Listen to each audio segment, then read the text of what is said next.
Vamos a iniciar hoy la lección número 15. Esta lección tiene por título el sentido del sufrimiento, ¿cierto? El sentido del sufrimiento. El sentido del sufrimiento. ¿Ustedes creen que el sufrimiento puede tener algún sentido? ¿Sí o no? ¿Será que sí? ¿Será que el sufrimiento sirve para algo? ¿Sí o no? ¿O el sufrimiento es lo peor que nos puede pasar en la vida? Levanten la mano aquí, ¿quiénes han sufrido alguna vez en la vida? ¿Quién ha sufrido alguna vez en la vida?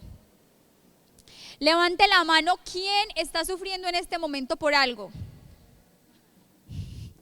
Levante la mano, ¿quién nunca ha sufrido? A ver pues, el primero, lo quiero ver. Lo quiero ver. Nadie, ninguno, muchachos. El sufrimiento es una realidad del ser humano. El sufrimiento es una realidad, digámoslo, un aspecto innegable de nuestra vida. El sufrimiento es algo que como que viene con nosotros, por así decirlo. Hace parte de nuestra realidad. Esa es la palabra, es inherente al ser humano. Pero miren, hay muchas posturas frente al sufrimiento. Hay ciertas espiritualidades orientales que optan por negarlo. Dicen, no, el sufrimiento no existe. El sufrimiento es una invención de la mente. ¿Ustedes han escuchado algo así parecido? Oiga, hay gente tan loca que dice eso. Hay gente tan loca que dice eso. Que no, que el sufrimiento es una invención de la mente, el sufrimiento no existe, el sufrimiento está aquí y tú lo puedes controlar y tal cosa y tal otra. Sí, claro, vaya dígale usted a una mujer que le acaba de dejar su esposo, que la acaba de abandonar con 3 hijos, que está destrozada, muriéndose, vaya dígale, no, el sufrimiento es una invención, eso está aquí. Pues le da un puño en la cara. ¿Sí o no? ¿Cómo que no existe? Eso es una posición muy absurda, pero hay gente tan rayada, perdónenme la expresión, que cree eso, que dice el sufrimiento no existe, es una invención de la mente y yo lo puedo manejar y yo lo puedo controlar y eso es bla, bla, bla y eso es carreta, porque todos hemos experimentado el sufrimiento, a todos nos ha dolido algo en la vida y es un dolor real y es un dolor intenso y a veces es un dolor desgarrador, ¿cierto que sí? Hemos experimentado desde sufrimientos físicos, que a veces pueden ser muy fuertes, hasta sufrimientos interiores, sufrimientos emocionales, sufrimientos espirituales, que uno a veces siente como que se va a morir de tanto dolor. ¿Alguien ha experimentado eso? Mucho. O sea, el sufrimiento no es una invención, el sufrimiento es real y hace parte de la vida del ser humano. Hay otras posiciones como por ejemplo, como de esquivar el sufrimiento. Ustedes no han escuchado o han visto muchas iglesias protestantes que dicen pare de sufrir, como quien dice venga, conozca a Cristo, hágase cristiano y pare de sufrir. Mentira, mentira.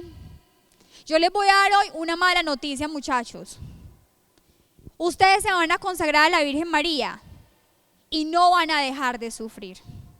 Se van a consagrar a la Virgen María y no van a dejar de tener problemas y no se van a dejar de enfermar y no van a estar exentos de una quiebra económica y no van a estar exentos de una pena sentimental o de un problema en el matrimonio o sea, convertirnos a Dios, hacernos cristianos o consagrarnos a la Virgen no nos hace inmunes al sufrimiento,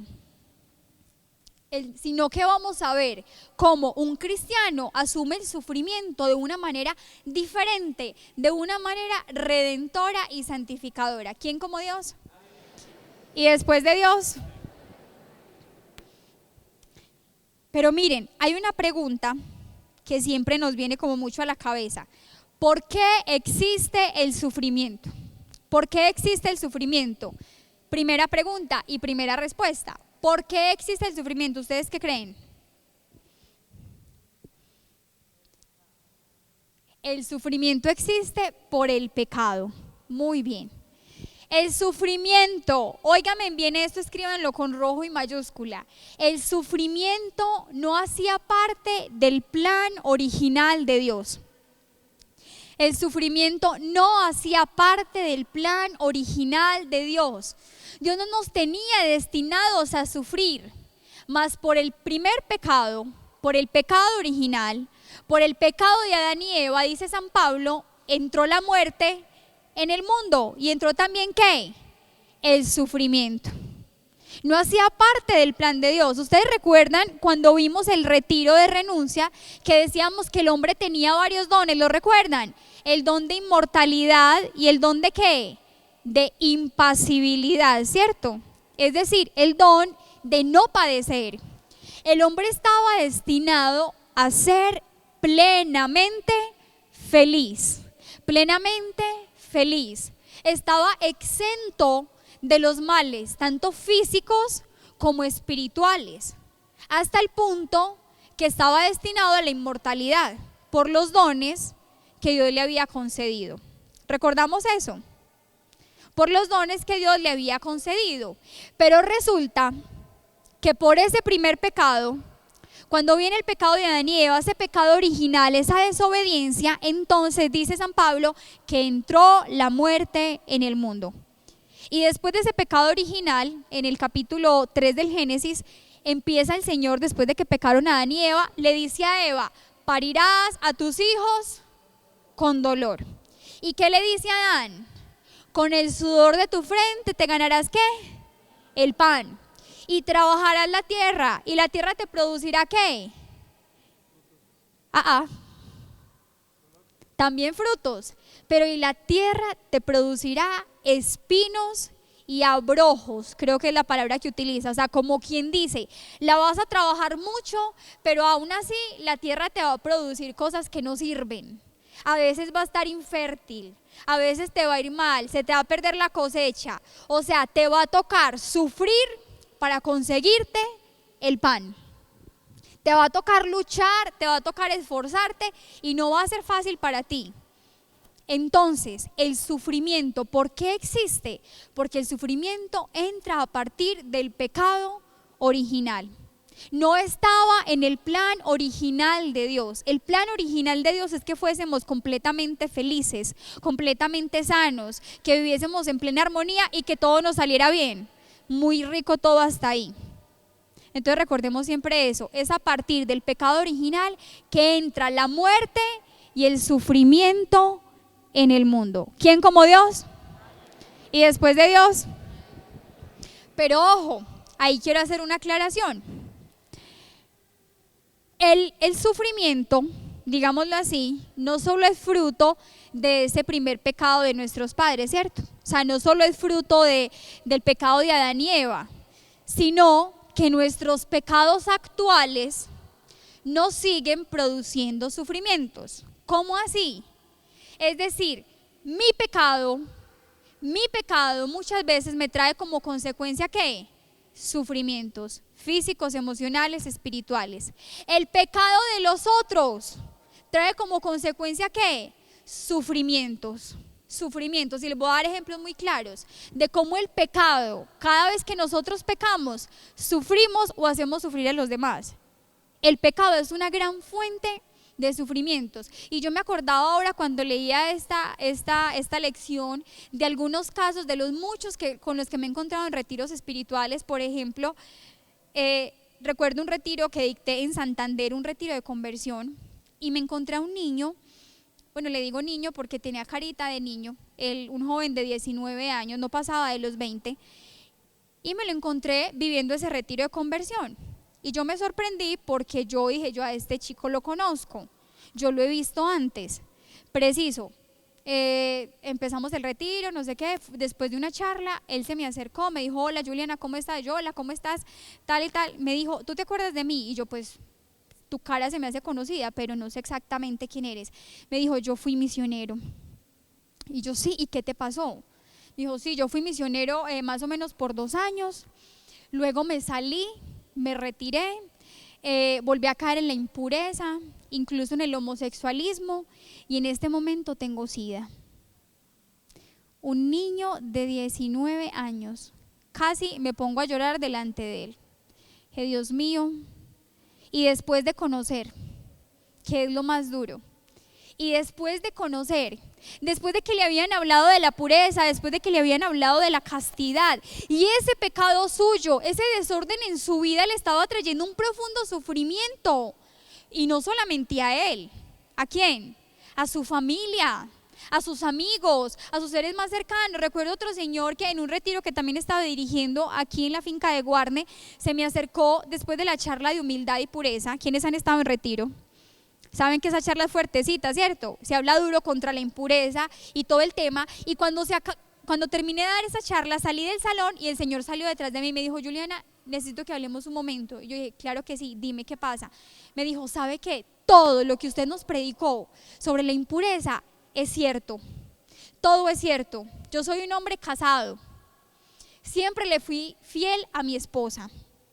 Pero un día, por probar, por así decirlo, finura, delante de mis amigos, la engañé. Fui infiel. Me eché una canita al aire, una. Resulta que por esa infidelidad me contagié el virus del papiloma humano, aunque eso en realidad no ataca al hombre como tal, sino que tuvo la relación con esta mujer, luego tuvo la relación con su esposa, le contagió ese virus del papiloma humano y a la esposa le dio cáncer a raíz de ese virus, porque en la mujer puede llegar a desarrollar cáncer, ¿cierto? Por eso ya las niñas en los colegios las vacunan, les ponen esa vacuna del BPH, si no estoy mal, ¿cierto? Y a la esposa le dio cáncer por una canita al aire. Y la historia no paraba ahí, me decía: ¿y sabe qué, Juliana? ¿Sabe qué es lo peor de todo? Mi esposa me perdonó, a pesar de que está enferma, por culpa mía. Pero mi hija de 15 años me odia a muerte y no me quiere ver. Le dice a mi esposa, le decía a la mamá: si usted vuelve con él, yo me voy de la casa. Yo me voy. O sea, este hombre fue una sola canita al aire, pero ¿quién se va a dar cuenta? ¿Pero qué va a pasar? Es una sola vez, no sé qué. Contagió a su esposa, vino un cáncer para su esposa, su hija lo odiaba profundamente, destruyó su matrimonio. Todo pecado tiene consecuencias y muchos de nuestros sufrimientos son también consecuencia de nuestro pecado. A veces nos separamos y nos divorciamos y sufren nuestros hijos y sufrimos nosotros a consecuencia de que de nuestro mal genio, de nuestra soberbia, de que yo no cedo y que yo soy el que mando en la casa o yo soy la que mando. Y yo no voy a ceder ante eso y no me voy a dejar y tal cosa. Y nuestro pecado siempre tiene consecuencias, siempre acarrea sufrimientos para nosotros y para muchas más personas. Para muchas más personas. O sea, el sufrimiento entró en el mundo por el pecado original, ¿cierto? Pero nuestros pecados actuales, esos pecados que cometemos a diario, siguen trayendo sufrimientos. Y eso es una cadena que no para. Nosotros muchas veces ni cuenta nos damos de las consecuencias de nuestros pecados. No, me metí con un hombre casado, no sé qué, no sé cuántas, sí. Felicitaciones, acabaste con la vida de una mujer, acabaste con la vida de unos hijos, mataste. A veces el adulterio es peor que un asesinato. Mataste la ilusión de unos niños, de unas niñas, mataste la ilusión de una esposa o de un esposo. Un pecado gravísimo, espantoso, que solo los que lo han sufrido saben lo que significa. Y las víctimas que se van por delante, que son los hijos. Nuestros pecados también traen consecuencias, los pecados que cometemos a diario, desde el más pequeño, mentir, desde insultar, hablar mal de una persona, resulta que hablas mal y le quitas la fama y le destruyes la vida a esa otra persona. Entonces también nuestros pecados actuales, los que cometemos diariamente, nos traen sufrimientos. Por eso una cosa sí les garantizo: la persona que se convierte sigue sufriendo, pero sufre menos, porque por lo menos se ahorra los sufrimientos que antes le traía su propio pecado. ¿Quién como Dios? Y después de Dios, Y no solo eso, sino que aprende a sufrir con sentido, aprende a sufrir con sentido, aprende a sufrir con amor. Incluso, aunque parezca muy loco eso, aprende a sufrir con paz y con gozo. Porque detrás del sufrimiento vienen grandes bendiciones. El sufrimiento también hace parte del amor de Dios en nuestra vida. Y ahora vamos a ver por qué. Y después de Dios, entonces ya dijimos por qué existe el sufrimiento. Miren, hay una cosa ahí que dice el Totus Tus que se las voy a explicar rápidamente. Y es que existen dos tipos de males. A ver, el sufrimiento es causado ¿por qué? Por un mal, ¿cierto? ¿Qué nos hace sufrir a nosotros? Un mal, ya sea un mal físico, ya sea un mal moral. Entonces hay dos tipos de males. Eso es como algo un poquito teórico, como para aclararlo, pero ya vamos a entenderlo. Existe el mal físico y existe el mal moral. Existe el mal físico y existe el mal moral. ¿Cuáles son los males físicos? Los males físicos son aquellos que no dependen directamente de nuestra voluntad. O sea, no soy yo libremente la que lo puedo decidir. Son males como ¿qué? Como una enfermedad, males como un desastre natural, qué sé yo, como una inundación, un terremoto que trae gran sufrimiento, ¿cierto? Estos son males de tipo ¿qué? Físicos y que producen sufrimientos físicos, pero que nosotros como tal no lo podemos controlar, ¿cierto? Sino que hace parte de las leyes de la naturaleza, de las leyes de nuestra biología, de cómo estamos conformados, hace parte de las leyes del universo. Estos males físicos no los podemos controlar, no los podemos evitar. Y existe también el mal moral. El mal moral, palabras más, palabras menos, es el pecado. El mal moral es el pecado. Y para qué aclarar esa diferencia entre mal físico y mal moral, señores, porque lo peor que nos puede pasar en la vida no es que nos dé un cáncer. Lo peor que nos puede pasar en la vida no es una quiebra económica. Lo peor que nos puede pasar en la vida no es que me deje el novio de 10 años que tanto quería, aunque es muy duro, pues que la indemnice, pues, porque es que uno 10 años y que lo dejen. No es lo peor. Lo peor que nos puede pasar en la vida es el pecado, el mal moral. El pecado, porque el pecado sí te puede alejar de Dios. Porque el pecado te puede alejar de Dios incluso eternamente. Porque un mal físico, como una enfermedad, como una quiebra económica, como un desamor, como una depresión, al fin y al cabo es un mal temporal. Es un mal que pasa, es un mal que tiene fin. En cambio, el mal moral, es decir, el pecado nos puede traer consecuencias eternas. El pecado nos puede llevar a la condenación eterna. El pecado nos puede llevar al sufrimiento eterno. O sea que lo peor que nos puede pasar en la vida no es el sufrimiento físico. Nosotros muchas veces rezamos, Señor, por favor, que yo no me enferme, Señor, que no me quiebre, Señor, que no me pase esto, Señor, que no me pase aquello, Señor, por favor, por favor, por favor. Pero no rezamos con la misma insistencia diciendo, Señor, que yo no peque, Señor, que yo no me aleje de ti, Señor, que nunca me falte tu gracia.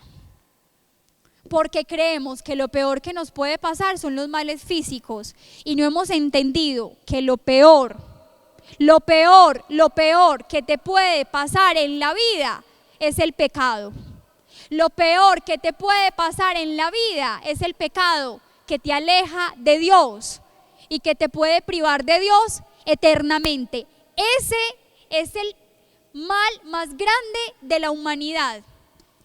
No lo son las guerras, no lo son los desastres naturales, no lo son las enfermedades ni las epidemias. El mal más grande que aqueja a la humanidad se llama pecado, señores. Pecado. Y tenemos que aprender a ubicar esto en la escala de valores. Había santos que decían, morir antes que pecar. Santo Domingo Sabio. morir antes que pecar. O sea, para él valía más su alma que su propia vida. Morir antes que pecar. O sea, para él la muerte era nada en comparación del mal que era el pecado. El pecado. Y muchachos, pongámonos a pensar, ¿cuántos de los sufrimientos de la humanidad son consecuencia del pecado, cierto? Las guerras son consecuencia ¿de qué? Del pecado, de la soberbia de unos cuantos, de la ambición de unos cuantos, del egoísmo. La pobreza, el hambre que aguantan muchas personas, ¿es consecuencia de qué? De la explotación de los ricos a los pobres, de la falta de equidad, de nuestra falta de generosidad, ¿cierto que sí? De vivir de espaldas a Dios, muy bien. ¿Quién como Dios? ¿Y después de Dios? Pero bueno, otra pregunta que surge y que muchos tenemos. Ya dijimos, porque ¿de dónde viene el sufrimiento? Dijimos que el sufrimiento entró ¿con qué? Con el pecado. Segundo punto importante que dijimos, es peor que el mal moral, ¿cierto? O sea, el pecado es el verdadero y el real mal al que debemos huirle y temerle, más que a cualquier otro sufrimiento físico, ¿cierto? Y otra pregunta que surge mucho es, a ver, si Dios es un Dios tan bueno, si Dios es un Dios tan misericordioso, entonces, ¿por qué permite el sufrimiento? ¿Por qué Dios permite que violen niños? ¿Por qué permite que haya hombres que adulteran? ¿Por qué Dios permite que haya gente que se muera de hambre? ¿Por qué Dios permite que haya personas que se mueran de enfermedades tan crueles o que mueran tan cruelmente? ¿Por qué Dios permite el sufrimiento? ¿Ustedes se han preguntado eso alguna vez? ¿Se han preguntado eso alguna vez? Muy bien. Hay una respuesta ahí clarísima. ¿Saben por qué Dios permite el sufrimiento? Porque nos hizo libres. Porque nos hizo libres. Por el misterio de la libertad humana. Dios respeta tu libertad y no te va a obligar a que te conviertas. No te va a obligar a que no peques.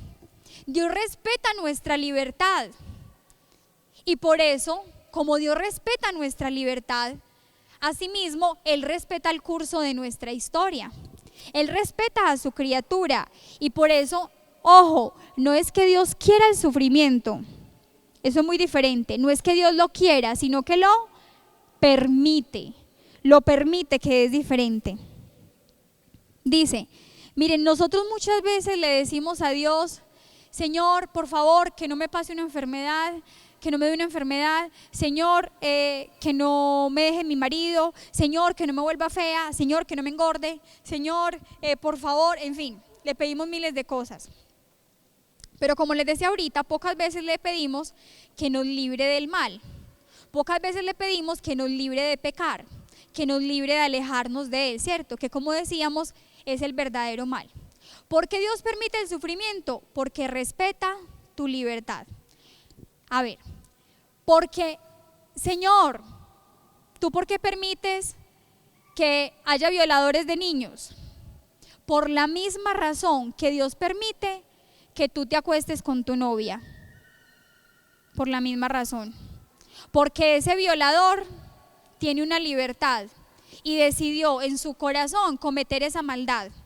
Y Dios no va a llegar a paralizarlo, quieto, estatua, para que no viole la niña.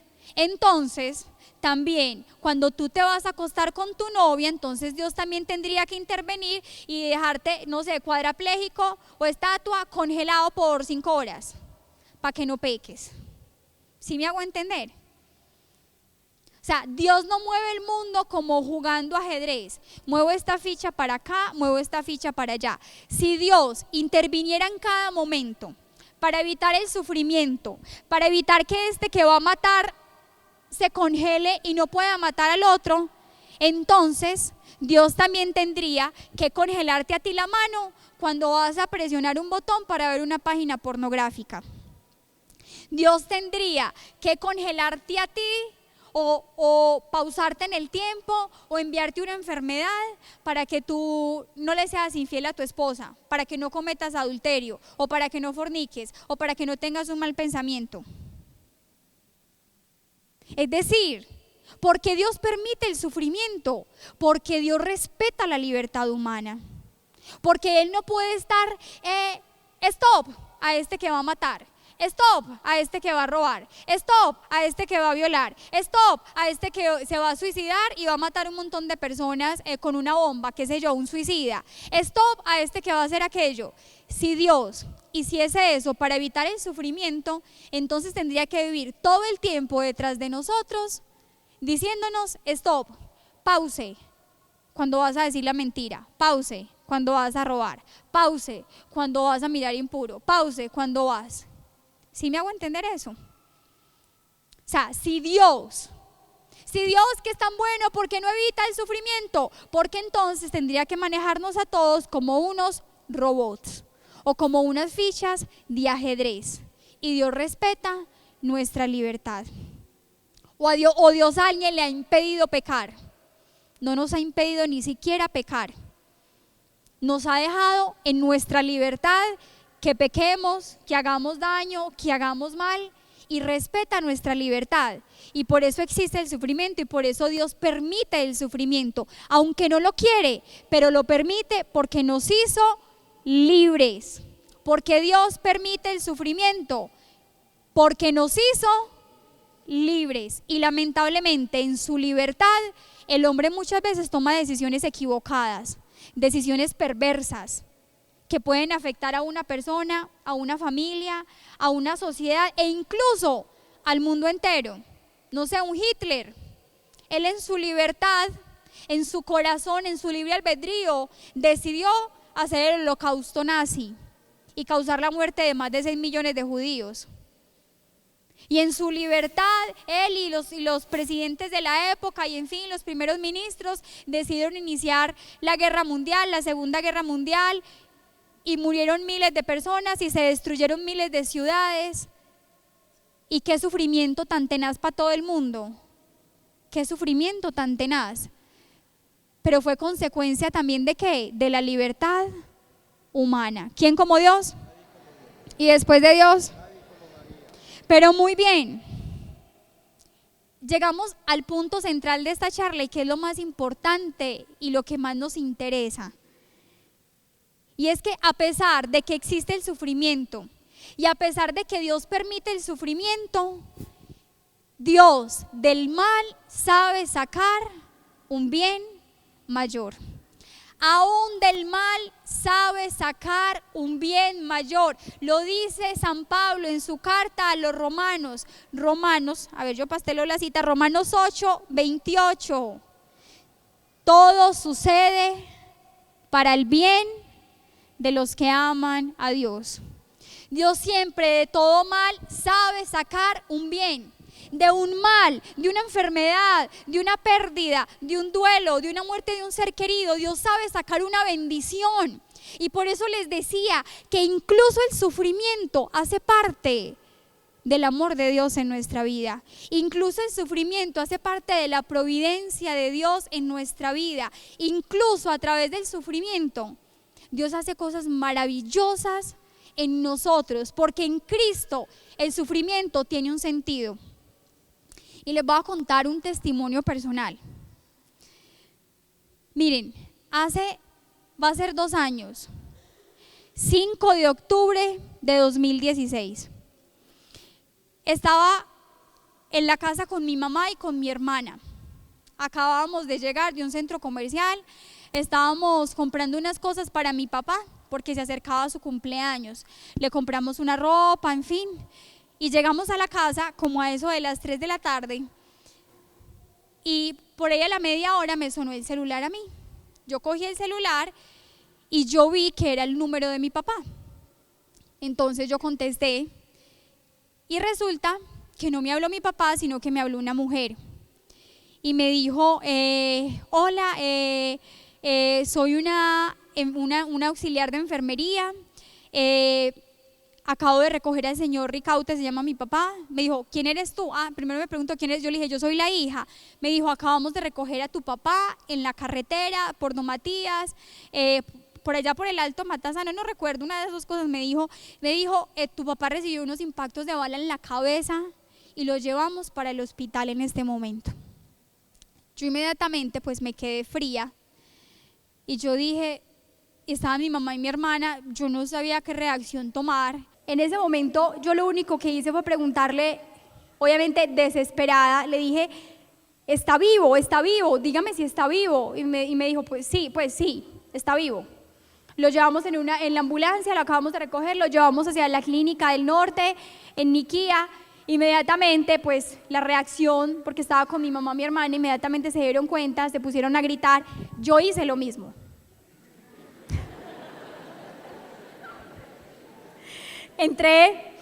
Tuve un instante de desesperación y yo empecé como para allá y para acá, yo no sabía qué hacer. Y empecé en esa angustia, mi mamá desesperada, lo mataron, por Dios, es que lo mataron, él cómo va a vivir a esto. Pero inmediatamente yo reaccioné y me dije a mí misma, un momentico, Juliana, usted es una mujer de fe. Usted cree en Jesús.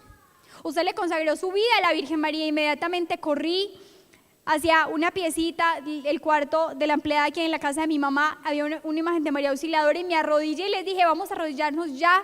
Y le dije, Santísima Virgen María, yo soy tuya, porque me consagré a ella por gracia de Dios hace 13 años. Y le dije, yo soy tuya y yo te pertenezco. Y cuando me consagré, te consagré mi familia. Y llevo 13 años orando por la conversión de este hombre, porque lamentablemente no llevaba una vida como debería ser.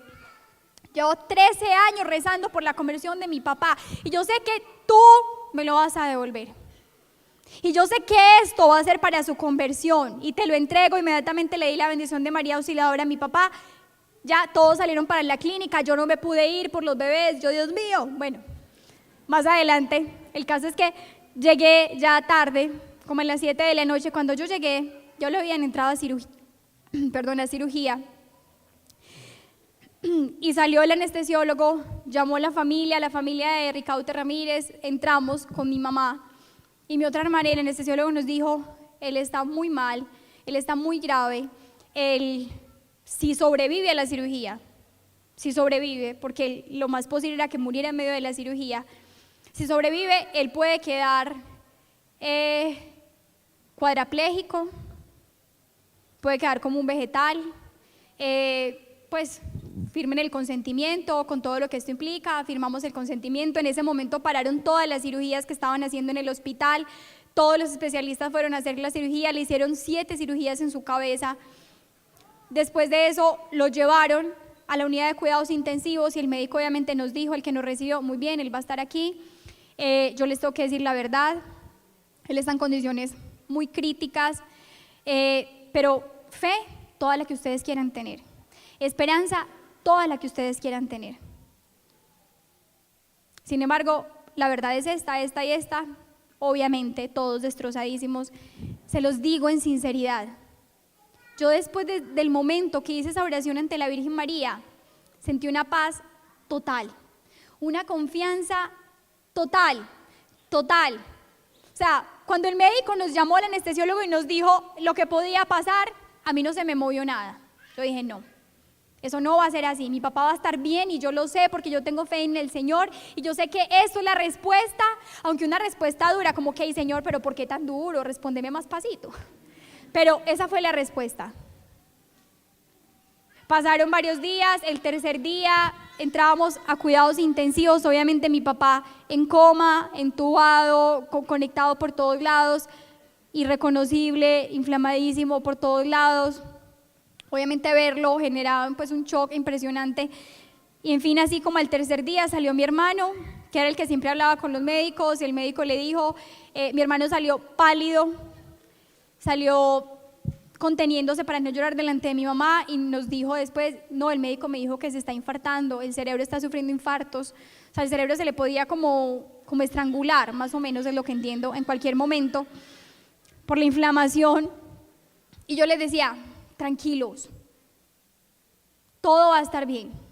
Todo va a estar bien, se los aseguro, no va a pasar. Mi papá va a estar bien, se los aseguro, va a estar bien. Pero una certeza profunda, era una gracia del Espíritu Santo. Y efectivamente, 15 días después de sufrir una lesión de esas tan grave, el cirujano que lo operó nos lo contó, porque por gracia de Dios uno siempre encuentra angelitos que le ayuden, misioneros que trabajaban en la clínica, que nos ayudaron mucho. Y él me decía, el cirujano de turno decía, este señor del tercer día no pasa. 15 días después, mi papá salió de cuidados intensivos. Solo 15 días. Estuvo 8 días en hospitalización. Y a los 20 días exactos del accidente, mi papá estaba entrando caminando a la casa. Mi papá entró caminando a la casa, hablando. Él quedó supremamente lúcido. Mi papá se acuerda de todo. Tiene una memoria intacta. Tiene su inteligencia intacta, él hace sus cuentas, él hace un montón de cosas, mueve sus manos, hace absolutamente todo, es una persona completamente sana. Pero Dios le dejó un detalle, no ve absolutamente nada. Los comentarios de la gente, recuerdo uno de los tantos comentarios que nos llegó, si ve, harto que rezan y vea lo que les pasa, harto que rezan y vea lo que les pasa. Y cuando yo escuché ese comentario, yo dije sí. Es que porque rezamos, por eso es que Dios nos bendice de esta manera. Porque rezamos es que Dios nos escucha. Es que ¿quién dijo que esto era una maldición?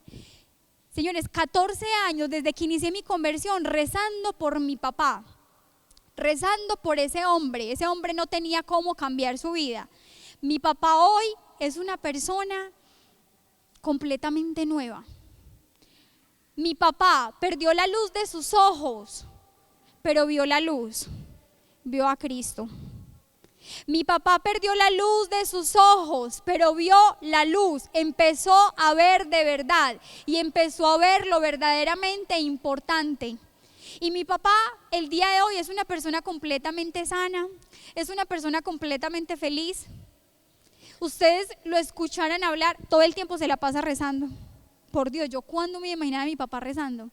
Y se levanta a hacer el rosario, a escuchar la misa y le reza al corazón de Jesús y reza por no sé qué, y a todo el mundo que lo llama le da consejos, mijo, pórtese bien, mijo, no haga esto, mijo, no haga aquello, mejor dicho.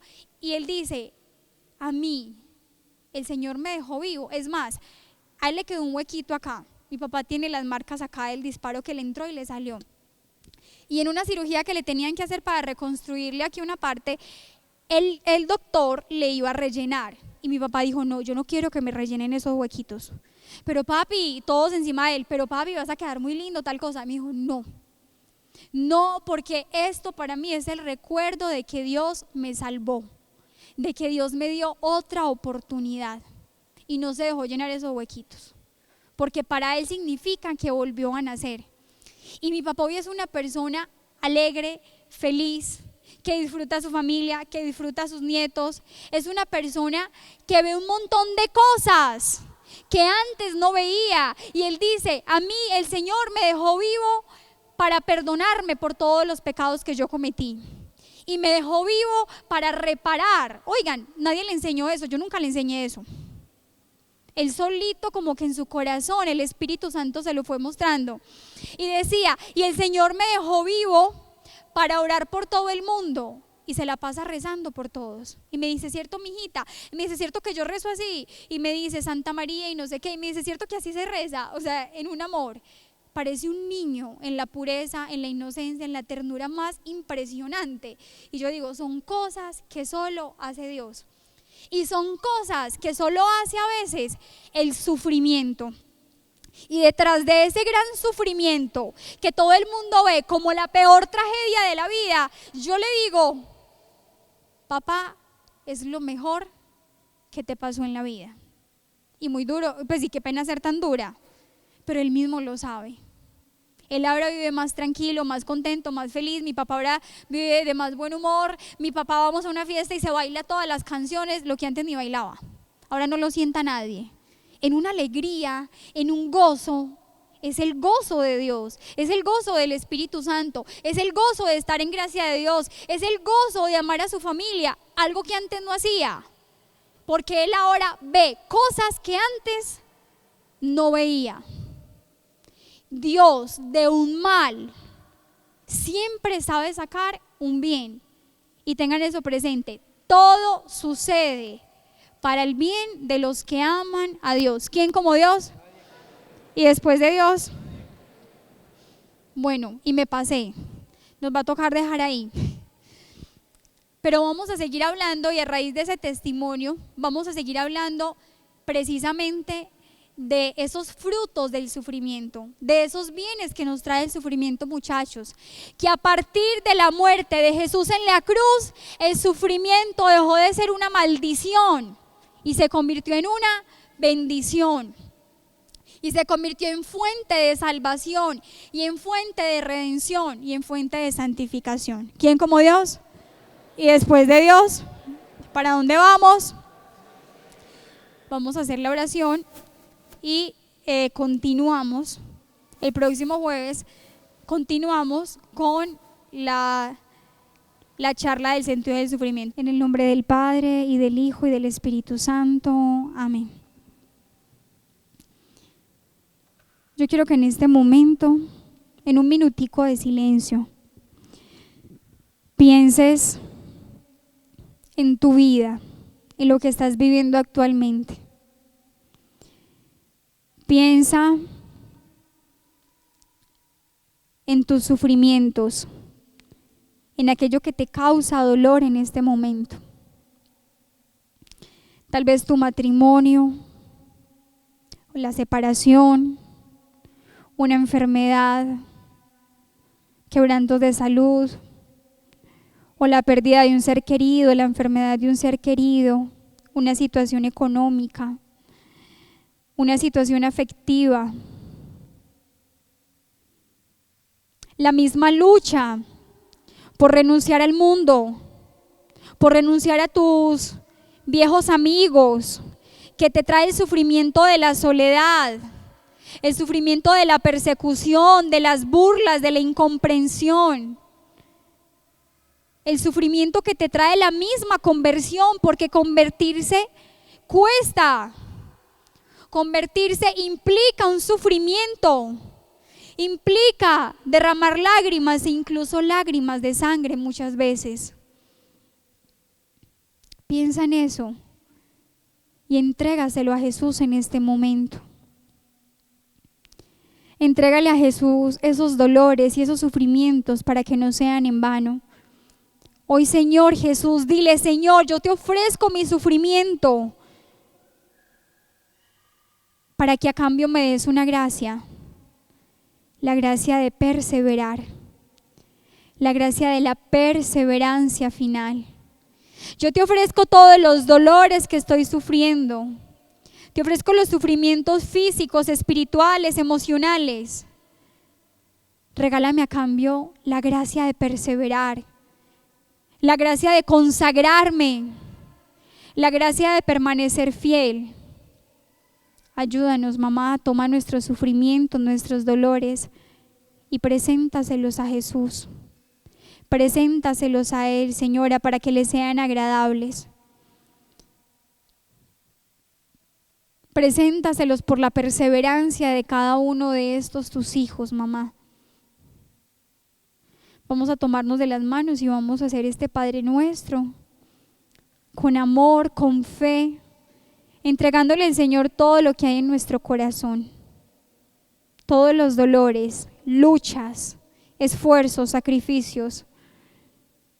Vamos a decirle todos: Padre nuestro que estás en el cielo, santificado sea tu nombre, venga a nosotros tu reino, hágase tu voluntad en la tierra como en el cielo.